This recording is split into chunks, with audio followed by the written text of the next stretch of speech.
My mom rented out my old room to a stranger while I was still paying $800/month to help with the house.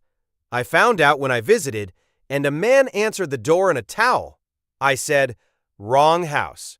Sorry, walked to my car, called my bank, canceled the standing transfer. Mom called at 11 p.m. The payment didn't go through. I said, "Wrong account. Sorry. My name is James. I'm 28 and I work the front desk at a hotel. I'm the guy who smiles at 2 a.m., prints your key card, and pretends I don't hear couples fighting in the lobby. In my family, I'm also the guy who fixes things, not because I'm good at it, because if I don't, nobody else will. My mom likes to say I'm the responsible one. What she means is I'm the one who pays. My younger brother Ethan is the golden child. He's 25, between opportunities, and somehow that means he's always one good idea away from being rich. My mom talks about him like he's a startup founder trapped in a cruel world. Me? I'm just James, the background character who shows up with a debit card and a calm voice. I moved out at 19. I didn't slam doors. I didn't do the big "I'm cutting you off" speech. I just quietly left and built a life that didn't require begging. But I stayed financially connected because my mom is a master at turning guilt into a monthly subscription. It started as just help with groceries. Then it was help with the mortgage. Then it was help with the house so we don't lose it.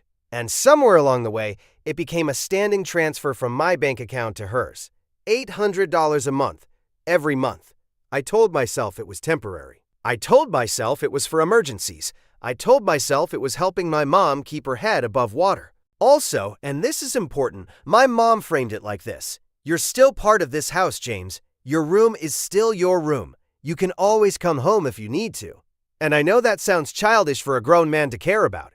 But if you grew up feeling like you were always one mistake away from being unwanted, having a place matters, even if you never use it. My old room wasn't fancy. Twin bed, cheap dresser, the same crack in the window frame I used to tape over in winter. But it was familiar. It was mine, or so I thought. Last month, after a rough week of night shifts and a manager who thinks customer service means be a doormat, I decided to drive to my mom's house on my day off. No warning. No coming by Sunday text.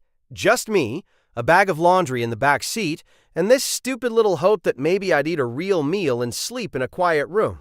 I pulled into the driveway and immediately noticed two things. A car I didn't recognize. The porch light was on in the middle of the day. I walked up, knocked like normal, and waited. The door opened, and a man I have never seen in my entire life stood there wearing a towel. Not a bathrobe. Not sweatpants. A towel. He looked at me like I was the weird one. I blinked. He blinked.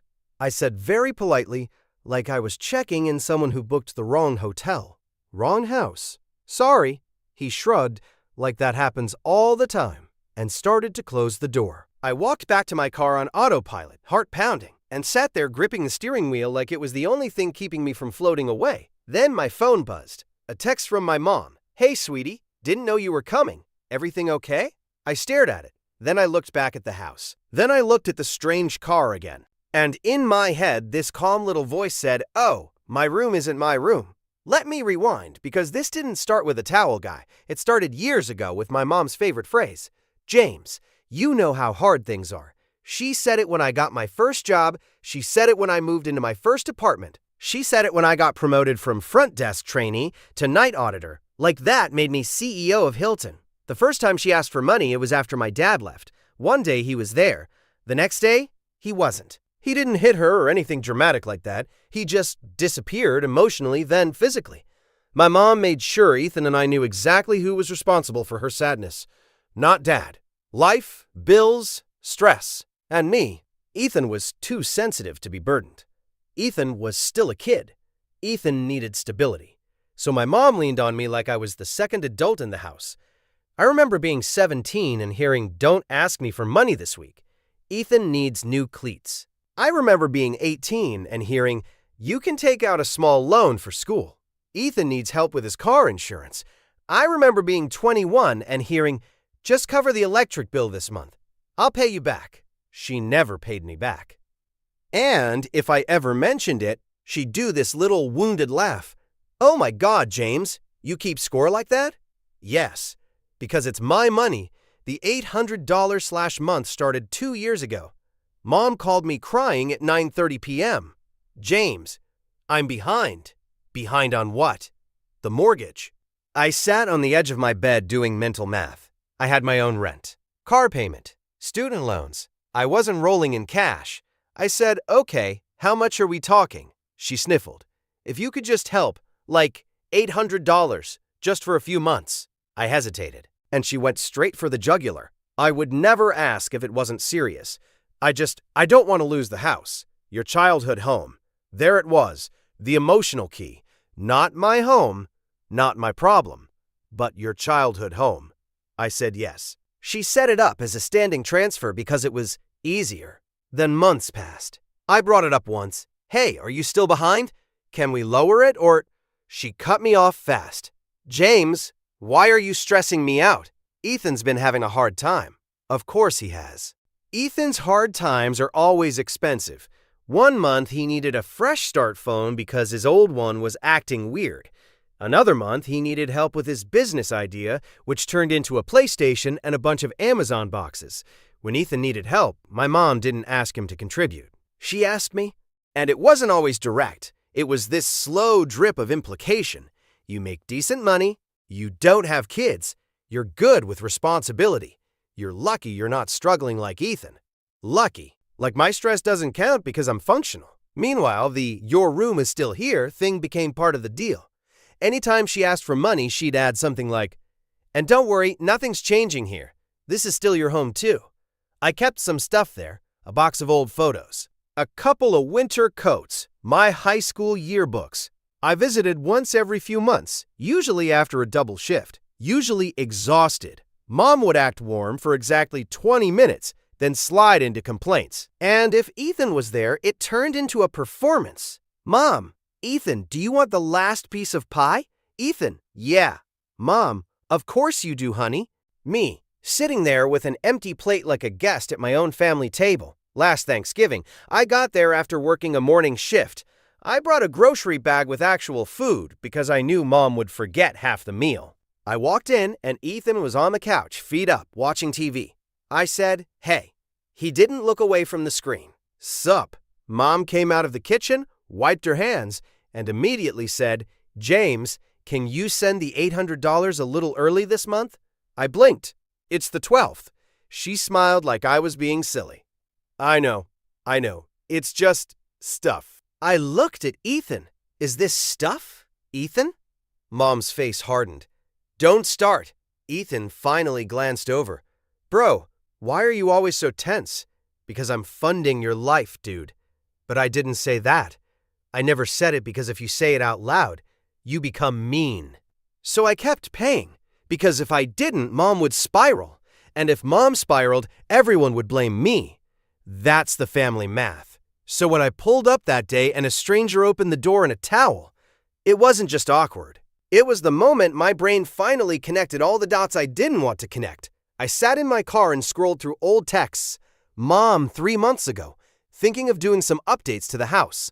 Mom, last month, we have a house guest for a bit. Don't worry. A house guest? Sure. I stared at my banking app and saw the last transfer. $800 sent automatically, like rent. And I realized something that made me feel physically sick. I wasn't helping with the house. I was paying for access to a room I didn't even have anymore. And she never told me, because she didn't think she had to. I didn't confront her at the door. That's not how I am. I'm the guy who says no problem when it is, in fact, a problem. So I did the most humiliating thing possible. I drove away. I sat in a grocery store parking lot with the engine off, just staring at nothing. Then I did what I do at work when someone is yelling at me over a minibar charge. I went emotionally flat. I pulled up my bank app, standing transfer, $800. Next payment scheduled, tomorrow. My thumb hovered over it. I thought about all the times my mom said, I hate asking you. I thought about Ethan's shoes, Ethan's phone, Ethan's hard time. I thought about the towel. And I hit cancel. No dramatic speech, just click. Then I called the bank to make sure it was actually canceled. because I don't trust Click when it comes to my mother. The banker asked, "Reason for cancellation?" I said, "Service not provided." She laughed like she thought I was joking. I wasn't. I went home, showered, tried to eat. Couldn't. At 11:07 p.m., my phone rang. Mom. I let it ring twice, then answered. "Hey." Her voice was sweet, fake sweet, the voice she uses when she's about to swing a knife. "Hi, honey. The payment didn't go through." I said nothing for a second. Then, "Oh, Mom, did something happen with your bank?" Me? No. "Mom, so why didn't it go through?" Me? Wrong account. Sorry. There was a silence like the air got sucked out of her lungs. Then her tone snapped. "James, don't be cute." I kept my voice calm. "I'm not being cute." "Mom, you can't just stop. That money is for the house." Me, "Is it?" "Mom, yes." Me, "So who was the man in a towel in my room today?" Dead silence. Then she did what she always does. She rewrote reality in real time. "What? James, what are you talking about?" I actually laughed once. A short, ugly sound. I knocked. A stranger answered. "In a towel. In your house. In my old room." Mom's voice went tight. "Oh my God! You went over there without telling me?" Me, "Yeah. I wanted to visit my mom." Mom, that is such a boundary issue. I swear to God, she said I had boundary issues. I said, "Answer the question." She exhaled dramatically like I was forcing her to confess to a crime. "It's temporary." Temporary what? I rented the room out. I felt my face go hot. "You rented out my room, Mom." "It's just a room, James. You don't live there." Me, "I pay $800 a month." Mom, "To help with the house." Me, "Then why are you renting rooms like you're running an Airbnb?" Mom got sharper. "Because we need money," I said. "So my money wasn't enough?" That's not what I said. "It is what you did." Then the real reason slipped out, like it always does when she's frustrated. "Well, Ethan needs help, and you know that. Not everyone has your ability to just work and be fine." There it was. Not mortgage, not bills. "Ethan," I said very evenly, "so you took my $800 and you also rented out my room, and you didn't tell me." Mom tried to pivot to guilt. "You are so ungrateful. I'm your mother. I raised you. I didn't raise my voice. I didn't insult her. I didn't mention Ethan's freeloading. I just said the sentence I've been practicing my whole life without knowing it. Mom, I'm not paying for a house I don't belong to." Her voice went syrupy again, which is always a warning sign. "Okay, so what do you want? An apology?" "Fine." "Sorry? Happy?" I said, "This isn't about revenge. This is about closure." She scoffed. "Closure? You're being dramatic." I said, "No, I'm being done." "Mom, you can't do this to me." Me, "I'm not doing anything to you. I'm just not doing it for you anymore." She started crying on cue. "I don't know what you want from me, James. I'm trying." I stared at my ceiling, feeling weirdly calm. Then try without my automatic transfer. Her crying stopped instantly, like a faucet turned off. "Ethan is going to be devastated," she said coldly. "He thought you cared about family." I said, "Good night, Mom," and I hung up. My hands were shaking after, not because I was scared, because I realized how easy it was to stop once I finally did it. The next morning, I woke up to 27 missed calls. Not an exaggeration. Mom, 16 calls. Aunt Linda, Mom's sister, professional guilt dealer, 4 calls. 2 numbers I didn't recognize, probably cousins who suddenly remembered I exist. Then the texts started. "Mom, we need to talk like adults." "Mom, you're punishing me." "Mom, this is financial abuse." That one almost made me choke on my coffee. Ethan texted, "Bro, seriously, you're gonna let Mom lose the house?" I replied, "I'm not paying rent for a room you gave away." He sent, "It's not your room." I stared at that for a long time, because that sentence explains my entire childhood. It's never yours when you're the one giving. It's only ours when they want to take. I didn't argue. I just muted him. By noon, Aunt Linda called. I answered because I'm apparently addicted to pain. She didn't say hello. She said, So you're really doing this? I said, Yep, Linda. Your mother is beside herself. Me? She rented out my old room. Linda, James, you're almost 30. Why are you acting like a teenager? Me, because teenagers don't pay $800 a month. She sighed like I was exhausting. That money was keeping things stable, I said. Cool. Then the rent money from the towel guy can keep it stable. She snapped. Don't be disrespectful. I said, I'm not. I'm being accurate. Linda, Ethan needs support. He's going through a lot. Me, so am I. I'm just not allowed to be. That shut her up for a second. Then she tried the nuclear option. You know your mother could take you to court. You agreed to help. I almost laughed again. Show me the contract, I said. Linda, don't get smart. I said, I'm not paying. Have a good day. And I hung up. That afternoon, Mom showed up at my apartment. She didn't text first. She just appeared, like my home was an extension of hers. I opened the door and she pushed past me. She stood in my living room and looked around like she was appraising it. This is where my money's been going, she said. I felt something cold settle in my stomach. I said, Your money? She turned fast.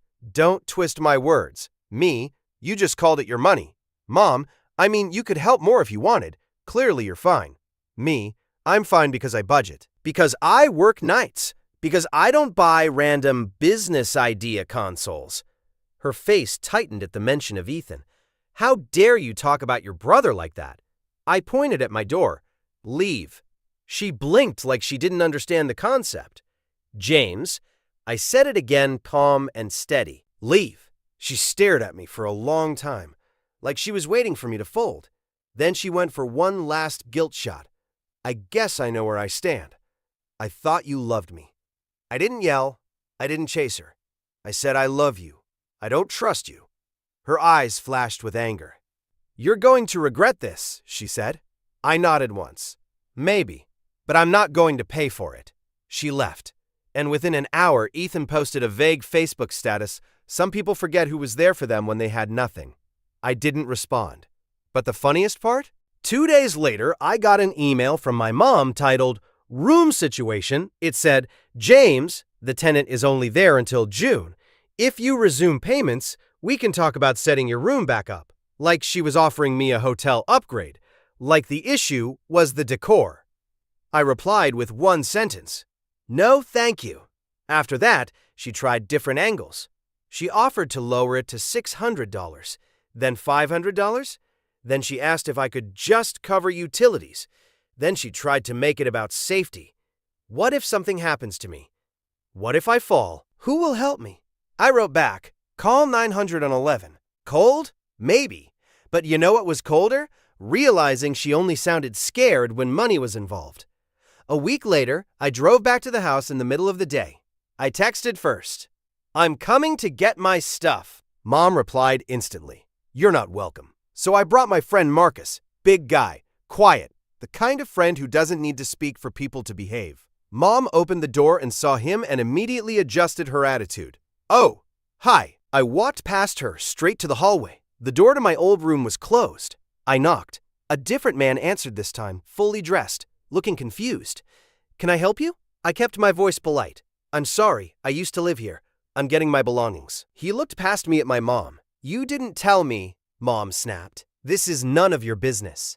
I turned to her, and in that moment, standing in the hallway like a stranger in my own childhood home, I realized something simple. She didn't just rent out my room. She rented out the last piece of me she still controlled. I grabbed my boxes, my coats, my photos, my yearbooks. I didn't take anything that wasn't mine. On the way out, Mom hissed, You're humiliating me. I said, You did that yourself. And I left. When I got in my car, Marcus asked, You okay? I sat there holding an old shoebox of childhood pictures. And I said, Yeah, I think I finally am. It's been 3 months. The house didn't get foreclosed. Shockingly, the world didn't end because I stopped being their emergency fund. Mom found money. She always does when she has to. Ethan is still going through a lot, which apparently means he's now considering a job at a friend's warehouse. I've heard this before, but here's what changed. My phone is quieter. My bank account feels like it belongs to me. And the weirdest part? My anxiety dropped like someone flipped a switch because I wasn't just paying $800. I was paying for the privilege of being needed. I've gotten a few last attempts from Mom. One voicemail was pure theatrics. I hope you're happy. I hope your money keeps you warm at night. Another one was softer. I miss you. I didn't call back. Not because I hate her, because I finally understand the difference between love and obligation. I still work the front desk. I still deal with people who treat me like furniture. But now when I clock out, I go home to a life I pay for by choice. And when my mom calls and asks for help, I don't jump. I ask, what kind of help? Sometimes she gets mad and hangs up. Sometimes she tries to bargain. Sometimes she's quiet. And I'm okay with all of it. Because here's the moral I learned the hard way. If someone only respects you when you're useful, they don't respect you. And a family home isn't a home if your place in it can be rented out without your knowledge. So yeah, my mom rented out my old room to a stranger, while I paid $800 a month to help with the house. And the moment I realized I'd been turned into a standing transfer instead of a son, I didn't scream. I didn't threaten. I didn't take revenge. I just stopped paying. And for the first time in my life, I wasn't the background character. I was the one writing the rules.